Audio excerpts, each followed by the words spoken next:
Nah, kemudian media kultur. Apa itu? Media untuk pertumbuhan bakteri. Jadi media kultur itu adalah nutrisi yang dipersiapkan dan diperlukan untuk pertumbuhan mikroba. Nah, media ini harus disterilkan, ya. Supaya apa?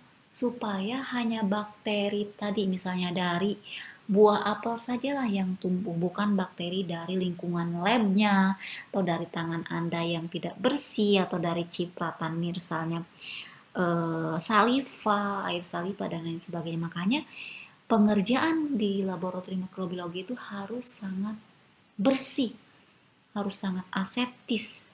Jadi jangan ngobrol, jangan makan, minum dan lain sebagainya supaya tadi tidak terjadi kontaminasi. Cara mensterilkan bakteri medianya bagaimana? Dengan alat namanya autoclave, sterilisasi uap panas. Pada tekanan 1 atm 121 derajat Celcius selama 15 menit. Nah, itu ya. Kemudian ada istilah inokulum. Inokulum itu adalah mikroba yang diintroduksikan atau yang ditanam dalam media tumbuhnya. Kalau kultur itu mikroba yang tumbuh pada media kultur tersebut. Itu. Nah, media mengandung bahan kimia, ya. Bahan kimianya itu yang cocok untuk pertumbuhan bakteri tertentu atau untuk pertumbuhan bakteri secara umum. Ada namanya media nutrien agar. Nah, media nutrien agar ini biasanya cocok untuk semua jenis bakteri, ya. Nah, itu. Misalnya kita kalau isolasi bakteri dari buah apel tadi, kita tumbuhkan aja dulu pakai media umum, ya. Media nutrien agar tadi tumbuh nggak misalnya? Oh, tumbuh. Nanti tinggal kita identifikasi sampai menemukan jenis dari bakteri tersebut. Nah, baru kita bisa menumbuhkan di media spesifik misalnya kalau emang sudah ketahuan jenis dan spesiesnya. Dan sudah ada misalnya media yang khusus untuk pertumbuhan bakteri tersebut. Salah satunya adalah agar yang mengandung polisakarida kompleks. Nah, biasanya ini agar padat. Tujuannya untuk apa sih? Untuk kultur bakteri pada cawan Petri, pada agar miring ya ataupun agar tegak tadi seperti yang Ibu sebutkan untuk mengenal kebutuhan pertumbuhan bakteri dalam kondisi oksigen tadi. Biasanya agar ini tidak dimetabolisme oleh bakteri ya. Dan dia akan mencair pada suhu 100 derajat Celcius dan dia akan padat pada suhu 40 derajat Celcius. Nanti kalau misalnya Anda sterilisasi agar tersebut di autoclave itu akan mencair ya. Kemudian setelah diangkat dari autoclave, setelah selesai misalnya selama 15 sampai 30 menit tadi, itu kita tuangkan ke cawan Petri atau ke tabung reaksi, dia akan menjadi padat setelah suhunya berkurang menjadi 40 derajat Celcius. Nah, itu ya. Baru kita gunakan untuk inokulasi dari bakteri yang kita isolasi dari saya tadi buah apel tadi. Nah, di sini ada tabel komposisi tentang nutrien agar ya. Dia mengandung pepton. Pepton di sini ada protein ya. Kemudian deep extract, sodium klorid, ada agarnya. Agar itu kan untuk membuat media tersebut menjadi padat ya. Kalau media cair namanya broth media ya. Kultur broth, media cair artinya pada media tersebut tidak terkandung komposisi agar. Biasanya ada nutrien broth ya, ada nutrien agar, ada nutrien broth. Artinya nutrien agar ini mengandung senyawa-senyawa kimia yang dibutuhkan untuk pertumbuhan bakteri. Nah, di sini media kultur bakteri yang sifatnya anaerob. Nah, bagaimana kita menumbuhkan bakteri yang hanya tumbuh pada kondisi tanpa adanya oksigen? Bisa. Caranya gimana? Ya ada tekniknya. Jadi menggunakan media khusus bisa yang mengandung senyawa asam tioglikolat. Nah, jadi biasanya atau kita misalnya pakai media Na tadi atau TSA ya kemudian kita kasihkan asam tioglikolatnya. Kemudian kita masukkan ke tabung jar anaerob. Supaya apa? Supaya oksigennya itu tidak masuk.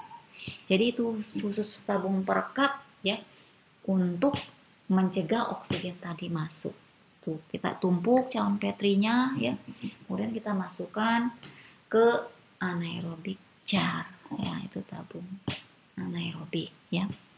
Nah, ada metode baru dalam laboratorium klinis, itu tambahannya dengan oksidase pada media tumbuh atau oksipet. Ini tidak perlu tabung anaerob ya. Jadi emang oksipet ini, jadi oksigennya itu sudah dikosongkan gitu kan. Jadi dia langsung aja ditumbuhkan. Tapi kalau misalnya tidak ada, pakai apa Bu ya? Pakai asam tioglikolat lagi. Bisa juga pakai sumber yang lain, itu nitrogen ya. Selain oksigen bisa pakai nitrogen untuk tadi supaya oksigennya tidak masuk. Nah, itu caranya ya. Jadi ada juga sebenarnya inkubator khusus bakteri-bakteri yang hanya tumbuh di kondisi tanpa oksigen. Ada itu inkubator CO2 namanya ya.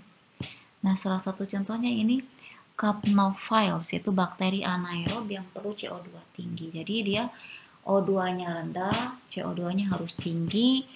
Itu biasanya bakteri-bakteri ini berasal dari saluran usus, saluran pernapasan, bagian tubuh lain dalam patogen, di mana patogen tumbuh. Contohnya Campylobacter yeyuni.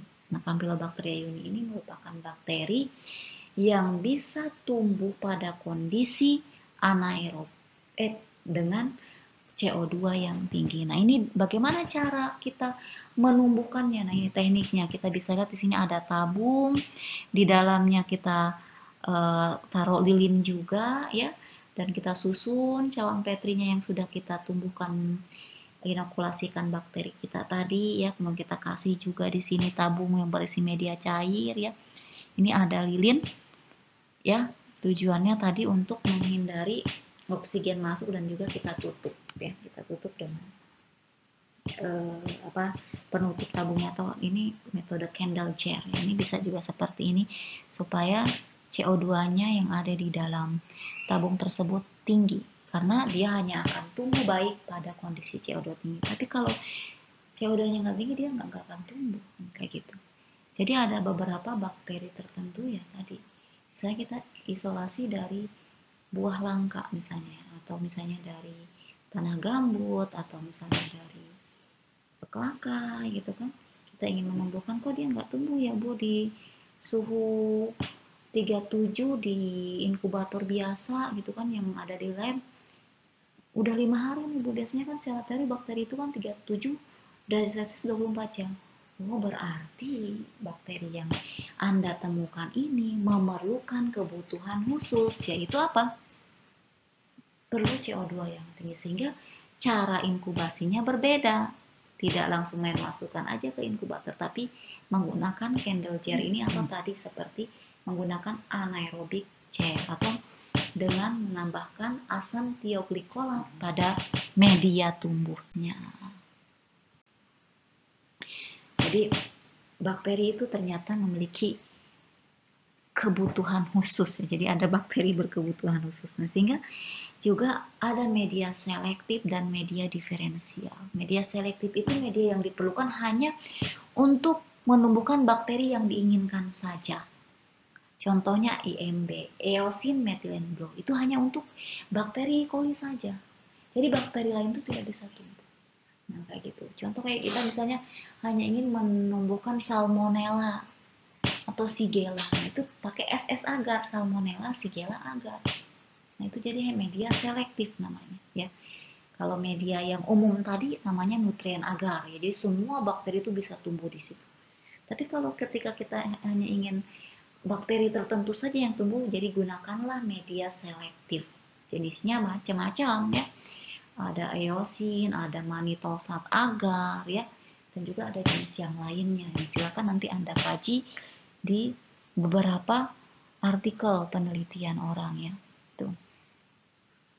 Ada media diferensial.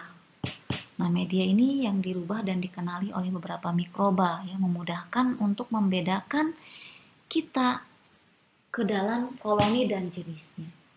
Oh, ternyata dia hanya bisa tumbuh di Mekongke agar.